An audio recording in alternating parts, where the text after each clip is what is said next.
En los poco menos de 3 años desde que salió ChatGPT y se iniciara esta guerra armamentista en el mundo de la inteligencia artificial, el valor de las empresas se ha ido a las nubes.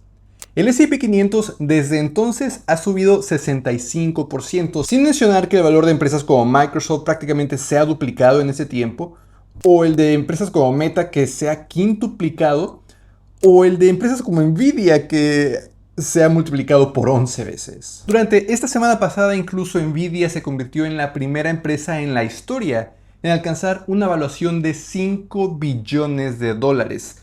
Billones quiere decir millones de millones, es decir, 12 ceros. En inglés, trillion, 5 trillion.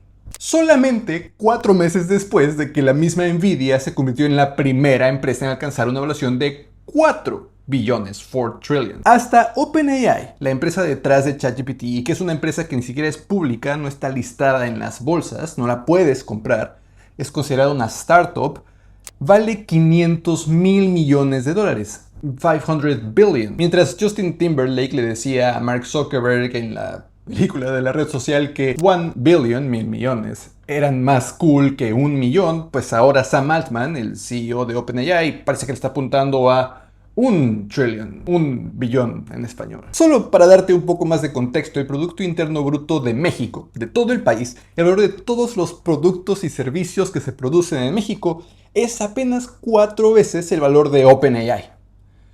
Es 2.5 veces menos el valor de Nvidia. De hecho, Nvidia, durante la semana que alcanzó esa evaluación de 5 billones de dólares, tuvo un valor de capitalización mayor que el Producto Interno Bruto de Alemania. De toda Alemania, de todo lo que Alemania produce durante un año. Con todo esto, entonces, no es muy descabellado pensar. ¿No estaremos quizás en una burbuja? Y, de ser así, ¿cómo invertiríamos en una? De eso platicaremos en este video. Empecemos hablando sobre algunas señales que podrían indicar que estamos efectivamente dentro de una burbuja. Y la primera señal es la relación que existe entre el precio de las acciones de una empresa y el valor de mercado de una empresa. Empezarías tomando todas las ganancias reportadas por una empresa durante los últimos 4 trimestres, como para saber cuánto han ganado durante un año. Y esa cantidad la dividirías entre el número de acciones disponibles, cuántas acciones están en el mercado entre muchos inversionistas, como para saber por cada acción cuántos dólares o cuántos centavos de dólares se han generado de ganancias por esa acción.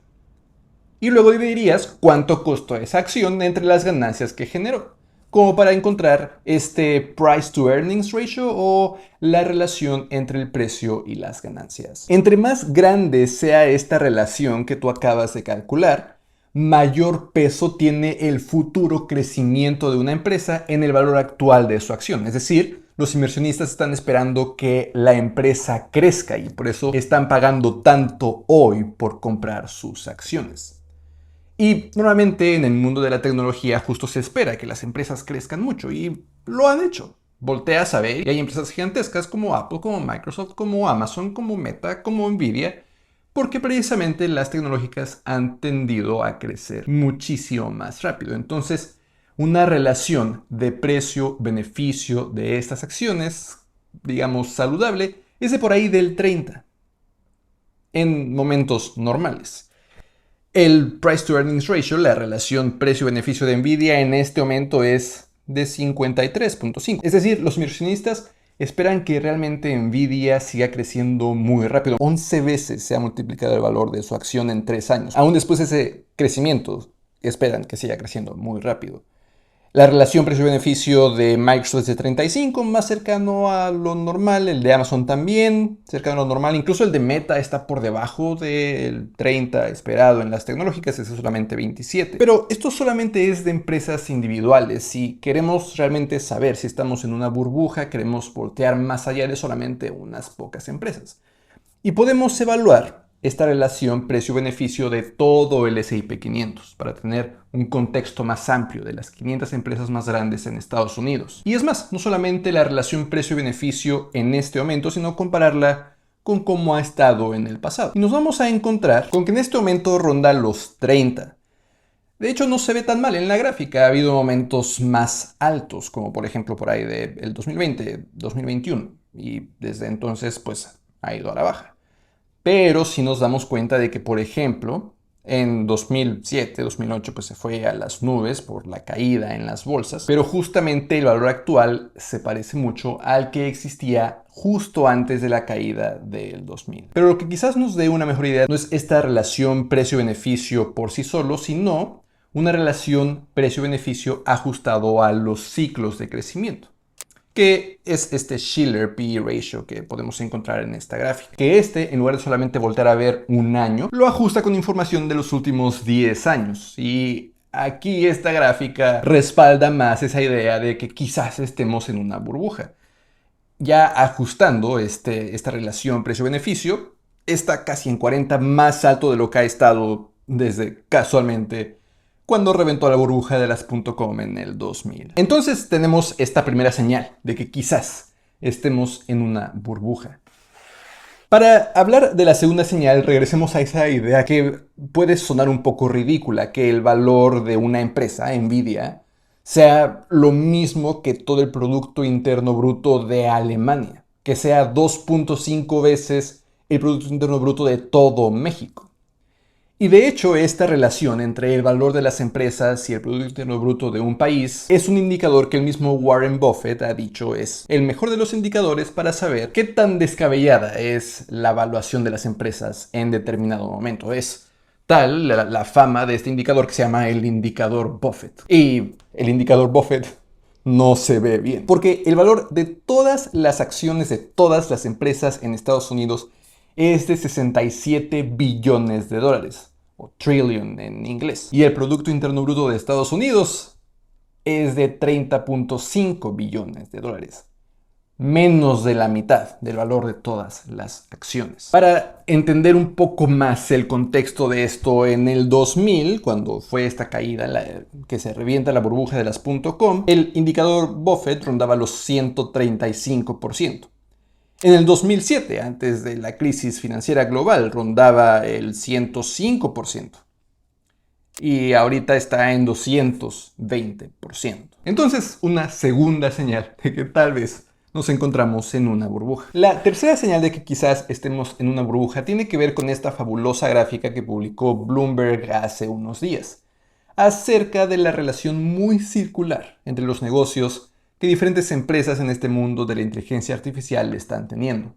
Empresas como Nvidia, Microsoft, OpenAI, AMD, Oracle, Intel y varios otros. Y es que quizás justo te puedes dar cuenta de estas líneas que son bastante circulares o que el dinero nada más se está dando vueltas. Como por ejemplo, que Nvidia le dio dinero o invirtió dinero en OpenAI, dinero que ahora OpenAI va a usar para comprar chips a Nvidia. O que no bastando con eso, también volteó a ver OpenAI a AMD, la competencia directa de Nvidia, para tener este trato de que le va a comprar chips a AMD a cambio de que le deje comprar, le dé una opción de compra de acciones de AMD para que OpenAI se vuelva uno de los principales inversionistas de AMD. En general, se argumenta que solamente mover el dinero entre estas empresas solamente está inflando su valor.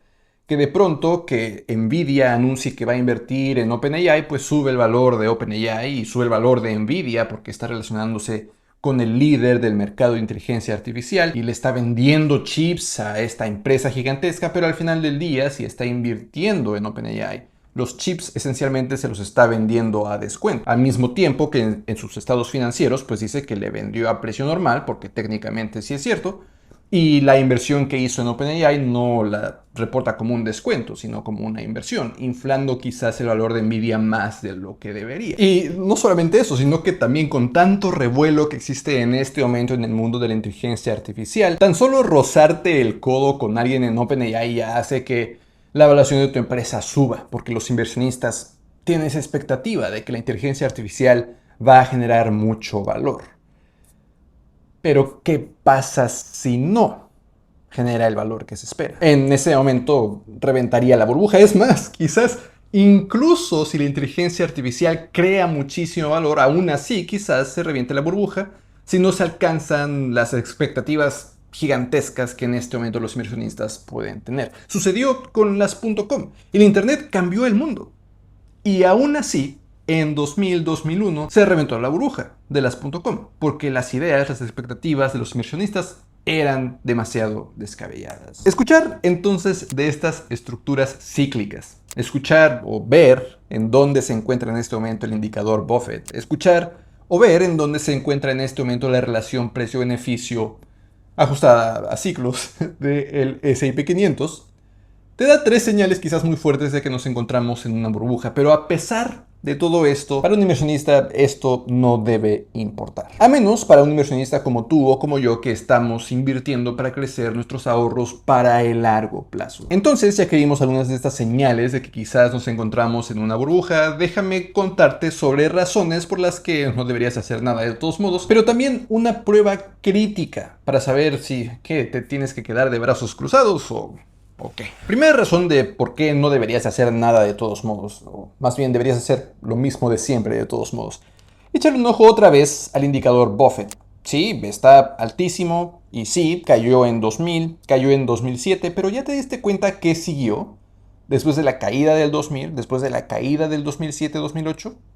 Una subida después de 2007, pues impresionante. Si estás invirtiendo a largo plazo, como debería de ser tu inversión si estás invirtiendo en acciones, a fuerzas debe de ser de largo plazo, mínimo 7 años, pues sí, obviamente estas caídas podrían doler, si se repiten te van a doler, pero en el largo plazo, 10, 20 años, 30 años en el futuro, ya no van a importar, te vas a acordar de ellas. Si tu inversión es de largo plazo, las caídas momentáneas, por muy graves que sean, son eso, momentáneas y se quedan en el pasado porque el momento en el que necesites tus ahorros está muy en el futuro. Segunda razón por la que de todos modos no deberías hacer nada. Solamente con retrospectiva tenemos una visión perfecta. Es muy fácil voltear a ver al pasado y darnos cuenta de que estaba altísimo el indicador Buffett, cómo no nos dimos cuenta en ese momento que se venía una crisis financiera o se reventaba la burbuja.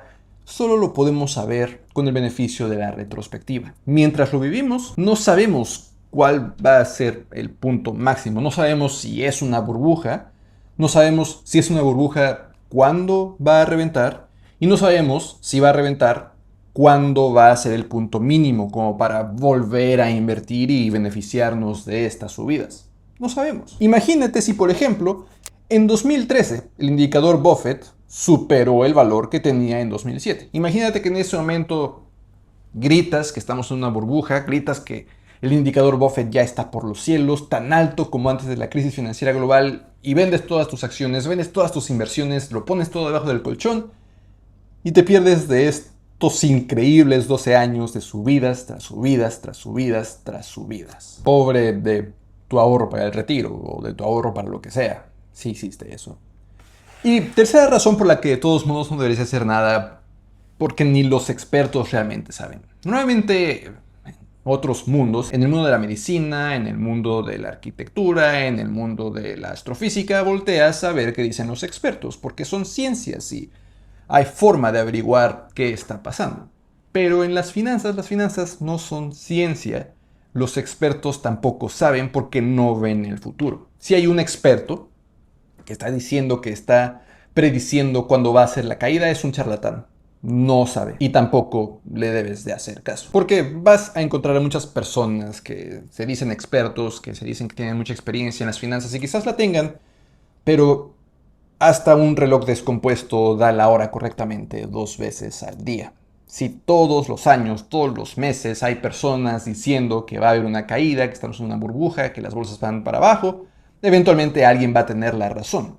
Y ya de pronto, pues de esas personas escuchamos de que esa fue la persona que latinó. Pero como inversionistas tenemos que estar muy atentos de 2 sesgos cognitivos, puntos ciegos en nuestra forma de pensar, que nos pueden afectar.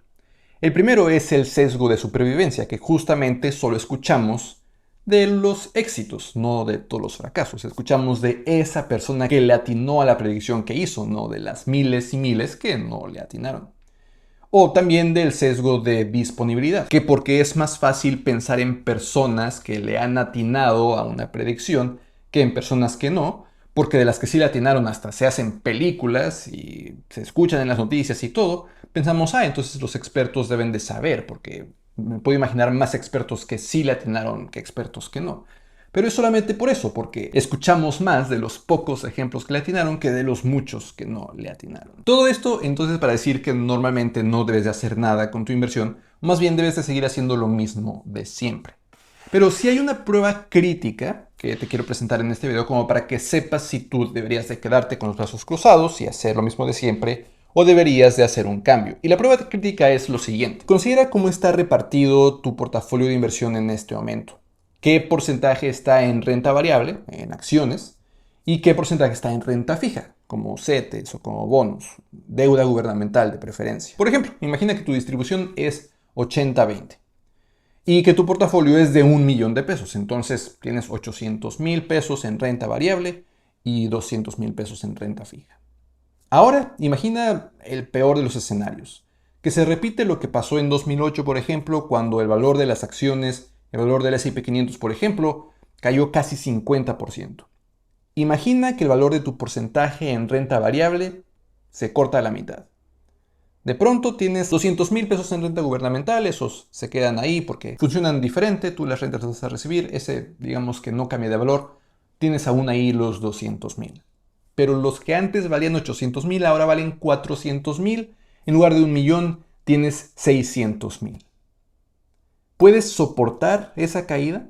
¿Puedes soportar una caída de 50% en el valor de tus acciones según la distribución actual que tienes? Si tu respuesta es sí, perfecto, efectivamente tú ahorita te puedes quedar de brazos cruzados y hacer lo mismo de siempre. Cada mes invertir tu dinero o cada quincena, como lo hagas, e invertirlo de la misma forma, con esta estructura, con esta distribución que acabas de utilizar.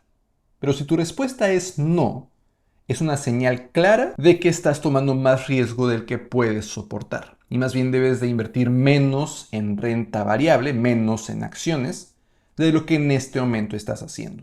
Y tienes que ajustar eso rápido. Y esto es cierto en todo momento, no solamente porque se está escuchando toda esta habladuría sobre burbujas y todo, no tiene que ver nada con la burbuja, tiene todo que ver con qué tanto riesgo puedes soportar tú.